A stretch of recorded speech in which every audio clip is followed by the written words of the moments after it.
Macron a été sacré champion de la Terre. Je viens d'un pays qui a fait beaucoup d'erreurs, beaucoup de mauvaises choses. Est-ce que Emmanuel Macron est un destin français ? Ah, tout à fait. Alors là, vous avez vraiment tapé juste. C'est exactement une des thèses du livre.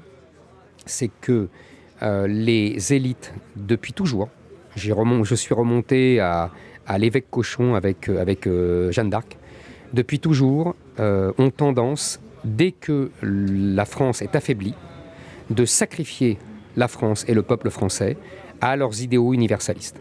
C'est très frappant, vous verrez dans le livre, je remonte le temps comme ça, et je fais ça tout le temps, et on voit bien que ça a toujours été une tentation des élites françaises. Dès que la France est affaiblie, aujourd'hui évidemment elle est très affaiblie, en gros depuis 40, on ne va pas aller vite, mais et nous avons des élites qui effectivement ont décidé de jeter par-dessus bord la France et le peuple français au nom, 1, de l'Europe, 2, des droits de l'homme, 3, de l'univers, de l'universalisme. Et Macron est vraiment l'incarnation de ces élites-là. Pour ça, il est passionnant. Parce que c'est une espèce de quintessence chimiquement pure, quoi. Vous voyez, et ce qu'il dit là, en disant nous avons fait du mal, etc., c'est déjà le discours de Chirac sur le Veldiv, c'est le discours de Hollande, pareil sur le Veldiv, c'est le discours de Hollande en Algérie, vous comprenez, c'est les politiques d'aujourd'hui. Je crois il y avait eu un très bon article de Paul Thibault qui faisait remarquer que comme les politiques ne maîtrisent plus rien, ils ont trouvé une posture qui est on dit du mal de nos ancêtres pour exister. Alors, justement, donc Macron, président du monde, autre personnalité actualisée, c'est un peu son alter ego diabolique, Manuel Valls, qui est candidat à la mairie de Barcelone. C'est là, on n'est pas au président du monde, on est vraiment un espèce d'omadisme des élites. Ça rejoint en fait encore une fois cette évolution du pays. Alors pour moi, c'est deux choses qui sont d'ailleurs contradictoires, et je ne suis pas sûr que Valls ait mesuré cette chose-là. La première, vous avez tout à fait raison, c'est ça. C'est il n'y a plus de nation pour les élites, mais ça fait longtemps ça. C'est la révolte des élites de Christopher Lasch, je crois que c'est la fin des années 70. Il avait très bien vu ça aux États-Unis, et évidemment ça est venu chez nous. Bon, ça c'est les élites qui disent les peuples sur lesquels on s'appuie n'existent plus. C'est Jacques Attali, c'est Daniel Cohn-Bendit, les peuples n'existent plus. Chaque territoire est un hôtel, et nous passons d'hôtel en hôtel, et puis voilà. Bon, ce que vous appelez le nomadisme des élites, très juste. Bon. Et je trouve qu'il y a une deuxième chose dont on ne parle pas, ça m'étonne beaucoup, c'est que Valls, qui était le chantre du discours républicain, c'est-à-dire on devient français par les valeurs de la République, qui avait séduit beaucoup de gens, et de gauche et de droite. Aujourd'hui, qu'est-ce qu'il nous dit ? Il nous dit, en fait, tout ça n'existe pas. Il n'y a que la loi du sang qui compte. Parce qu'il est catalan, d'origine. Il est en train de nous expliquer que droit du sol ou pas droit du sol, intégration ou pas intégration, la seule loi qui vaille, c'est la loi du sang, puisqu'il revient à ses racines. C'est très étonnant pour un type qui a été construit par le républicanisme de gauche. Et pardonnez-moi, ça me conforte, parce que si vous avez lu mon livre, vous avez vu que j'ai un regard très distancié sur la République. Ça me conforte que le message républicain est désormais désuet.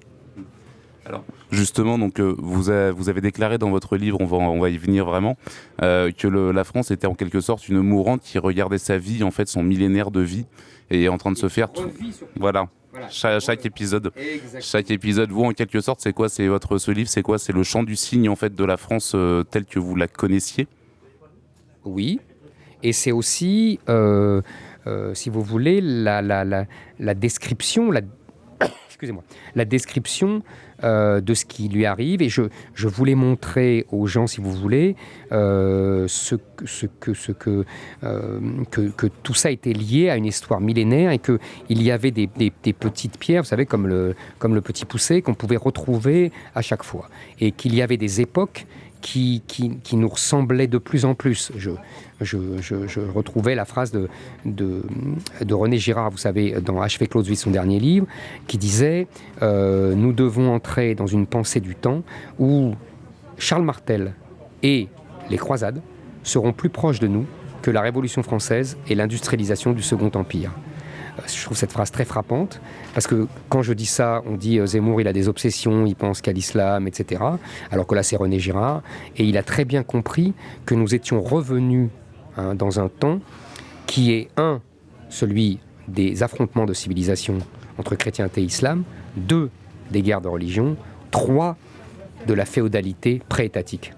C'est quoi donc 2019 on attend de savoir si ce sera Lépante ou Constantinople en quelque sorte. Et d'ailleurs, vous ne croyez pas si bien dire, vous avez vu, les seuls pays qui se révoltent contre cette islamisation, c'est les pays de l'Est. Et ces pays de l'Est, pourquoi ils se révoltent? Parce que la Hongrie a connu 3 siècles d'occupation ottomane, et que c'est un général polonais, Pilsudski, qui a arrêté le siège, qui a arrêté les Ottomans à Vienne en 1683. Ouais, il n'y a pas de hasard. Donc effectivement, cette histoire revient à une vitesse folle, et donc tout se remet en place pour nous rappeler à cette histoire. En fait, quand on lit votre livre, Éric Zemmour, on est frappé par 2 choses. Déjà, premièrement, renouer avec le roman national, c'est assez amusant parce que c'est peut-être la vision historique qui était le plus combattue ces 50 dernières années. Et d'un autre côté, on sent pas un désespoir, mais en tout cas quelque chose qui vous dit de toute façon, on en revient à la théorie que c'est foutu. En fait, on avait une belle histoire, mais elle est derrière nous et maintenant, prépare-nous au chaos, quoi. Effectivement, parce que le roman national, qu'est-ce que c'est le roman national? C'est une tentative réussie de synthèse entre l'histoire monarchique et l'histoire républicaine.